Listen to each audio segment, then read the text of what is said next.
It's always a joy to be here in our church. If you don't see me here, it's because I'm traveling. I had not intended to talk a lot about Easter because next Sunday's the big day and we'll have another speaker to do that. But I do want to tell you very quickly, the spiritualist view of Easter is that, well, it just reaffirms everything we've always known, that life continues after death. But this morning I wanted to talk to you about the 7 deadly sins. Now, that sounds pretty tragic right there, doesn't it? And there have been movies that talked about this and television shows, not too many years ago, in fact, that this was part of the plot. So I looked into this because, first of all, spiritualism doesn't talk about sin. We just don't talk about God in the image of a man, and we don't talk about the devil because we really don't believe in the devil. We know that people are different levels of understanding, and they sometimes do dreadful things because they have not recognized the importance of living a godly life. But we can, as spiritualists, make choices. Actually, everyone makes choices. So even these 7 deadly sins that are talked about a lot in other religions are really never listed in the Bible as such. I did some research. Of course, the Bible talks a lot about sin, and there will be one mentioned here and one mentioned there, but they were never compiled. It's my understanding Pope Gregory kind of did, but that was not in the Bible. One of the 7 deadly sins is pride. Now, I'm not sure why they call them deadly sins, for that matter, but we do know that we can certainly embrace life with a renewed joy, with renewed energy, with renewed love, if we choose the opposite of pride and make that humility. Now, this is a kind of a touchy thing because everybody has an ego. Some people have it way puffed up and out to here, and some people, you can't even see it. And of course, spiritualism is all about trying to find that balance. And that's one of the things we have to do here on this earth plane. We don't want to be so puffed up that we think we're better than everyone else. But on the other hand, people who put themselves down all the time are really smacking the Creator. What's that old poster that used to be around, God don't make no junk? Well, that's true. And every time we put ourselves down, we really are taking away from that godliness that's within each and every one of us. So it's much better to have humility, but it's always wonderful to acknowledge the blessings we do have. And we don't often do that either, do we?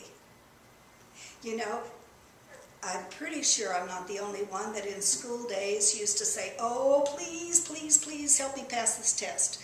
Please, God, help me pass this test. I did study, I did my part, but I had a tendency to freeze up when it came time to the big day, and everything I had studied just walked away. I'm hearing chuckles. That's happened to other people too. When I did particularly great on a test, and it was one I wasn't quite so nervous about, did I remember to say, oh, thank you, God? Well, no, I didn't. And we see a lot of sports figures praising God. Let's bless our team, and we want to win. And when the individual or the team does win, then they thank God. Well, I don't know about you, but I kind of think our Creator, this wonderful force, isn't quite so involved with the football game. or a boxing or wrestling match. I really don't know that that's up there in priorities.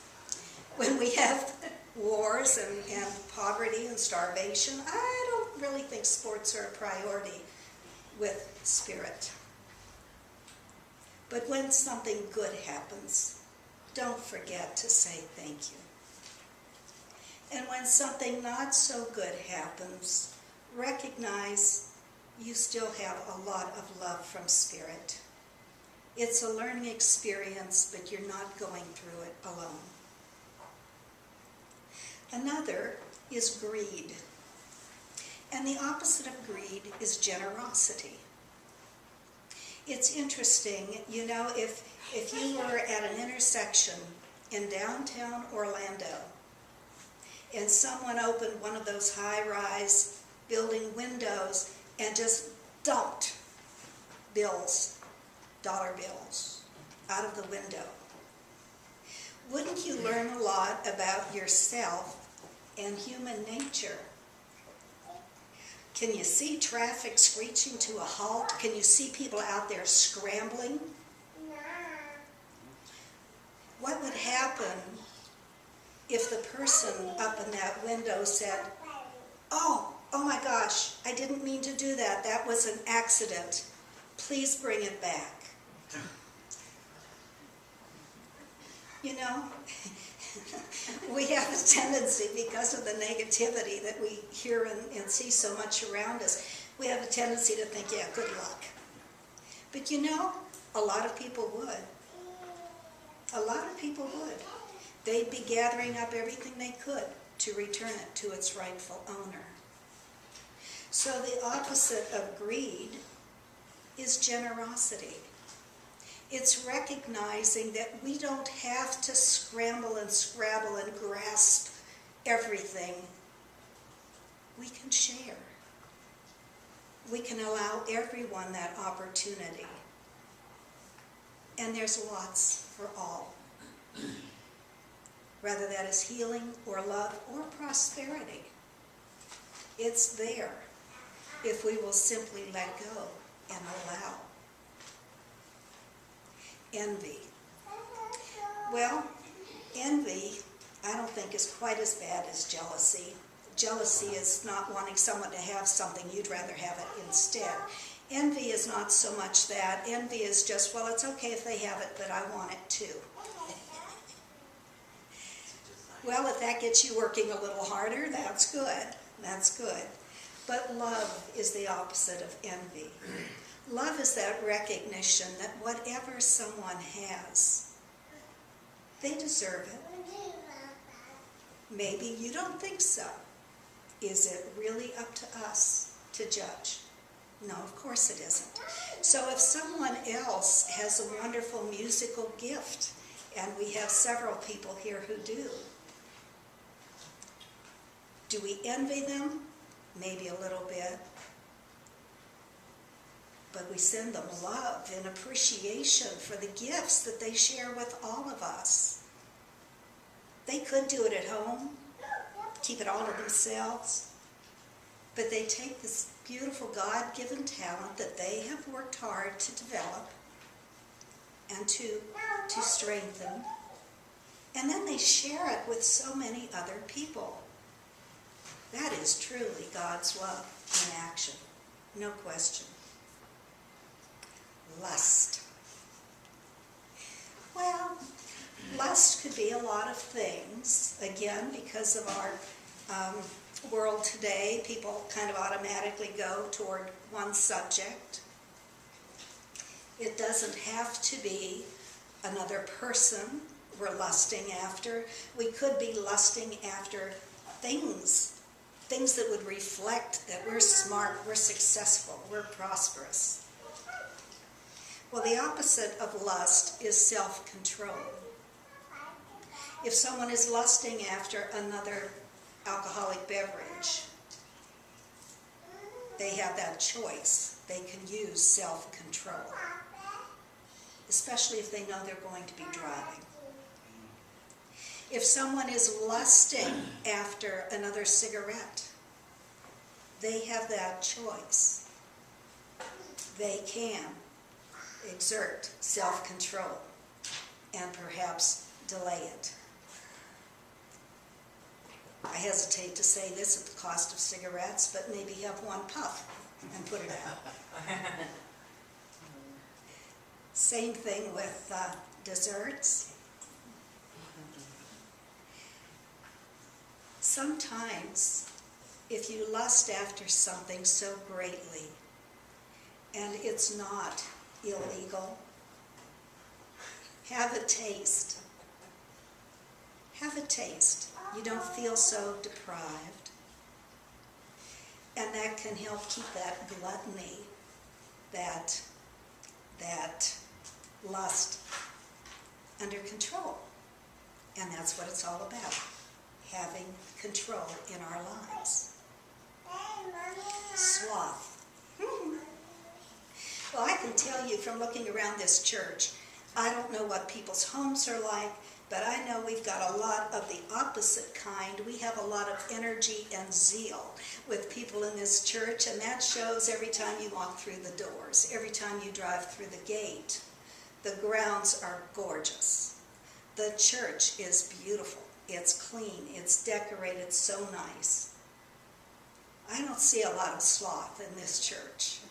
Everybody I see here, I know, works hard in your own life and here in the church. So I don't think we have much of a problem with that. Anger. Well, you know, here we go again, being human. And a lot of anger can be directed at someone else, not always for what we perceive they've done to us, but if we perceive that they're mistreating someone else. Ron and I have just recently adopted a little dog. We've had her 3 whole weeks now. She was terribly abused, not purposefully, but by neglect. Her name, appropriately enough, is Angel, and she is. I was very angry at this precious little animal to be in the condition she was in. I thought, what kind of a monster had this precious little angel? Well, there I went, judging again.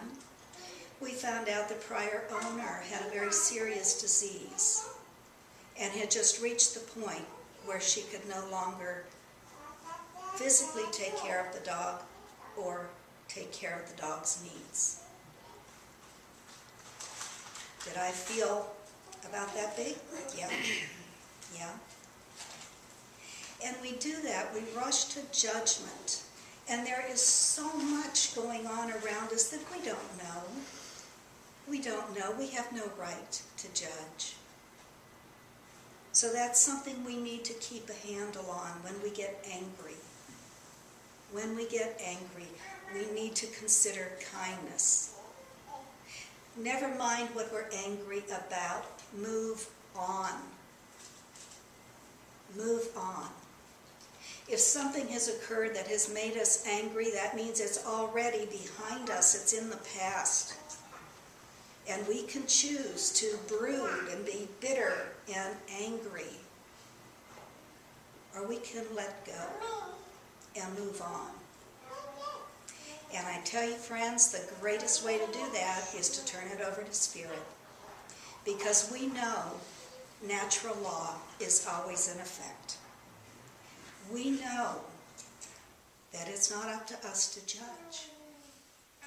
We're not going to be punished, as some religious teachings suggest.